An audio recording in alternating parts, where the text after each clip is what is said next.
All right, so what we're going to talk about is if you're testing and comparing a couple different banjos yourself, how to do it. And of course, you're not going to see my face here. This is actually for a student. This is I mean, if you want to watch it, that's fine. So what we're doing, we're trying to find a few notes on each banjo. And in this case, we're going to go up to the 10th fret. We're going to do a choke, okay?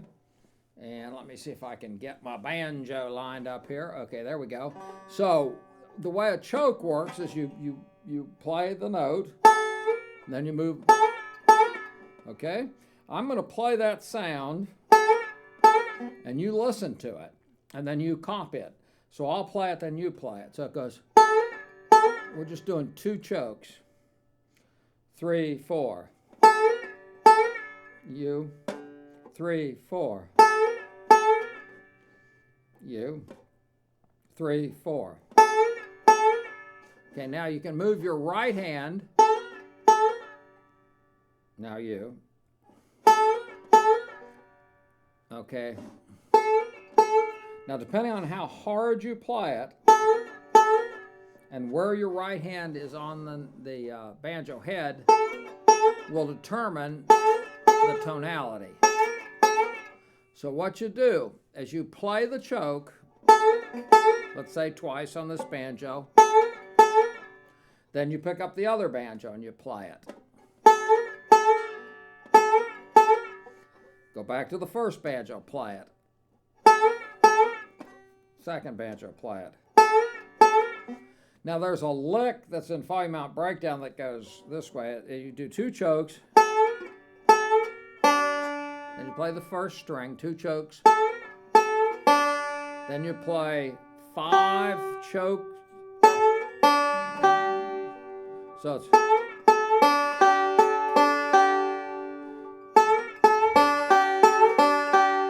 let's see if you can do that. Hey, you can come in. Those hangers aren't on the safe. Do you know where they might be? Oh, I gave them to both. Okay, thank you. All right, so see, there we go. This is such a casual video that we even let people walk in the studio and ask questions and stuff. Okay, so you get it. So basically, you want to get the most tone you can out of each banjo. And let me just go over that again. So it's 2 chokes, first string, 5th string, 2nd string. So it's 2 chokes, first string, 5, 2, 1, 5. Again. Hey, incidentally, we do camps, and right now, due to COVID, we're doing 2 students and 2 instructors, and this is kind of what the camp's like. We'll take a certain lick and we'll sit until the student gets it. I mean, they may play it for 5 minutes and then do some things for an hour and then come back and play it for 5 minutes, and we keep monitoring the student until he gets it. Okay? So just work on that choke. All right, so that's one lick. The next lick is very simply, we're going to make a G position, which is the 2nd string 15th fret on the, well, 2nd string 15th fret, and the 1st string 17th fret, okay? You've seen that position before. And we're just going to do a roll, playing the 5th, 2nd, 1st. Let's see. Okay, we're just going to do a roll, which 2, 1, 5, 2, 1, 5, 1. Let's do it again. 2, 1, 5, 2, 1. Okay, so here we go. All right, now once again, we move our hand. Okay.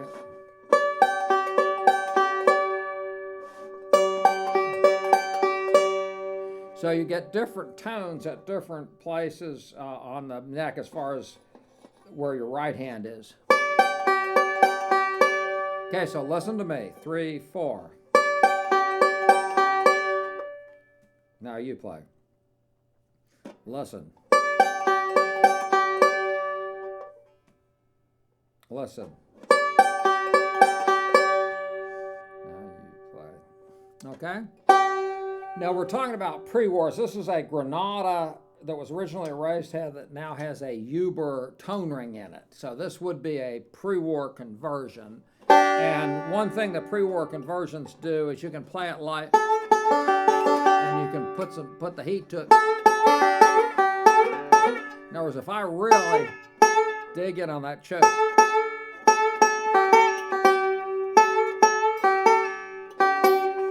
in other words, the banjo sound follows exactly what I'm doing. So as I push the string up, the banjo lets the tone follow that whole stretch. Hear that?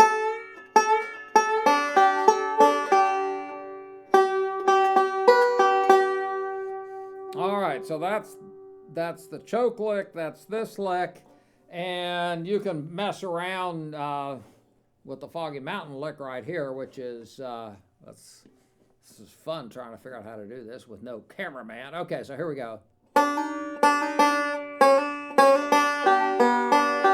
So that lick very simply is 2 hammer-ons. Then we play 1, and then 5, 2, 1, 5. Here it goes.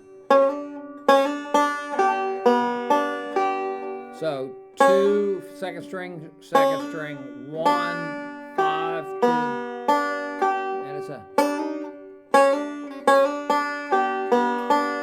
Now on the pre-war and the better banjos, when you're doing a slide,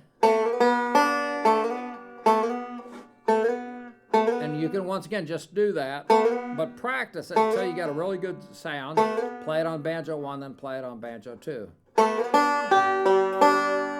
Now playing a song on one banjo and then comparing it to another doesn't do particularly well because different banjos sound different in different registers, meaning you may have banjo 1 sounds better down here, banjo 2 sounds better up here in this area, and banjo 3 sounds better here. Okay, so if you're playing something all over the neck, it's hard to tell. So, for example, if I was playing...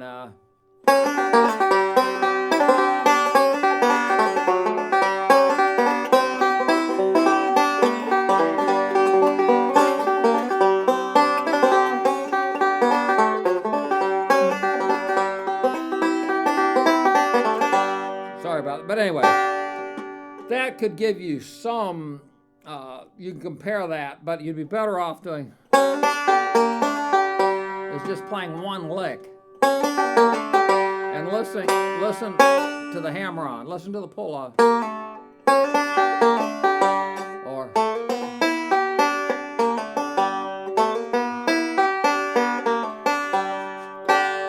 all right. So that'll do it for this video. Hopefully it helps.